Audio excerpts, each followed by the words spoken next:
राजस्थान की गर्म हवाओं के बीच बसा एक पुराना शहर था, भानगढ़। ऊंचे किले, मंदिरों की घंटियां और बाजारों की रौनक। ये जगह कभी बहुत समृद्ध थी, लेकिन आज ये सिर्फ पत्थरों का ढेर है। और सूर्यास्त के बाद यहां इंसान नहीं रुकते, क्योंकि कहा जाता है यहां आत्माएं जाग जाती हैं। बहुत साल पहले भानगढ़ पर एक राजा का शासन था।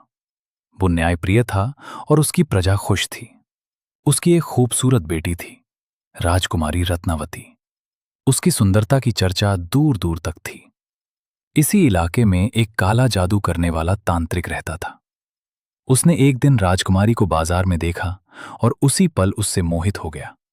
लेकिन उसकी मंशा प्यार नहीं थी, बल्कि कब्जा थी। वो जानता था कि राजकुमारी उसे कभी स्वीकार नहीं करेगी, इसलिए उसने काले जादू का सहारा लिया। तांत्रिक ने राजकुमारी के इत्र पर जादू कर दिया।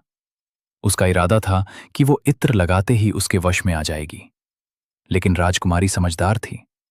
उसने इत्र को जमीन पर फेंक दिया और उसी पल वो काला जादू उल्टा तांत्रिक पर ही लौट गया।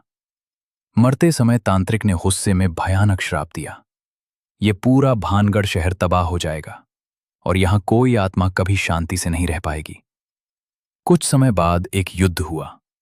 पूरा शहर नष्ट हो गया, लोग मारे गए और भानगढ़ हमेशा के लिए वीरान हो गया। आज भी Bhangarh fort, Rajasthan haunted ruins में कोई घर नहीं बसता।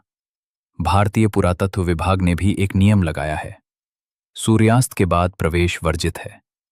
जो लोग गलती से रात में वहां रुक गए, उन्होंने बताया, किसी के चलने की आवाज, मंदिर की घंटियां खुद बजना, दीवारों के पीछे से फुसफुसाहट, अचानक ठंडी हवा का झोंका और किसी अनदेखी चीज का पीछा करना। कुछ लोग तो कहते हैं कि एक महिला की परछाई किले में आज भी घूमती है। सबसे अजीब बात यह है कि वहां पक्षी भी सूर्यास्त के बाद नहीं उड़ते।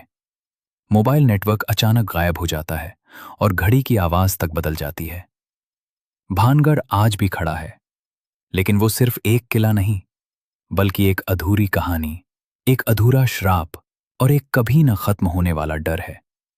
और शायद कुछ दरवाजे ऐसे होते हैं जिन्हें कभी खोलना ही नहीं चाहिए।